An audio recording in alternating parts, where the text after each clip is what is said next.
एक छोटे से गांव में चार शरारती दोस्त रहते थे। मोहन, सोहन, रीना और पिंकी। वे हमेशा मस्ती करने के लिए कुछ नया खोजते रहते थे।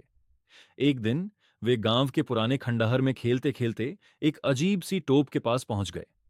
तोप बहुत पुरानी और जंग लगी हुई थी, लेकिन उसमें कुछ खास बात थी। उस पर चमकदार जादुई चिन्ह बने हुए थे। रीना ने उत्सुकता से पूछा, क्या यह तोप काम करती होगी? सोहन ने हंसते हुए कहा, चलो इसे चलाने की कोशिश करते हैं। उन्होंने जैसे ही तोप पर हाथ रखा, तोप अचानक चमकने लगी। एक तेज रोशनी के साथ तोप से रंग बिरंगे गुब्बारे और कन्फेटी निकलने लगे। चारों हैरान रह गए और खुशी से उछल पड़े। अब तो बच्चों की मस्ती और बढ़ गई।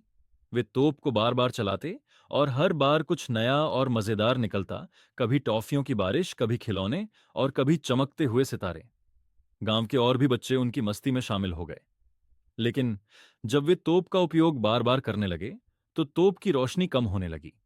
तभी एक बूढ़े व्यक्ति ने आकर उन्हें चेतावनी दी, बच्चों, यह तोप जादुई है, लेकिन इसे केवल अच्छे कामों के लिए इस्तेमाल करना चाहिए। अगर इसे बार बार बेवजह चलाया गया तो इसका जादू खत्म हो जाएगा। बच्चों ने समझदारी दिखाई और फैसला किया कि वे तोप का इस्तेमाल केवल तभी करेंगे जब किसी की मदद करनी हो या किसी को खुश करना हो।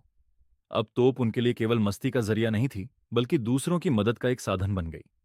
इस तरह जादुई तोप ने मस्ती के साथ साथ बच्चों को समझदारी और जिम्मेदारी का पाठ भी सिखाया, बल्कि दूसरों की मदद का एक साधन बन गई। इस तरह जादुई तोप ने मस्ती के साथ साथ बच्चों को समझदारी और जिम्मेदारी का पाठ भी सिखाया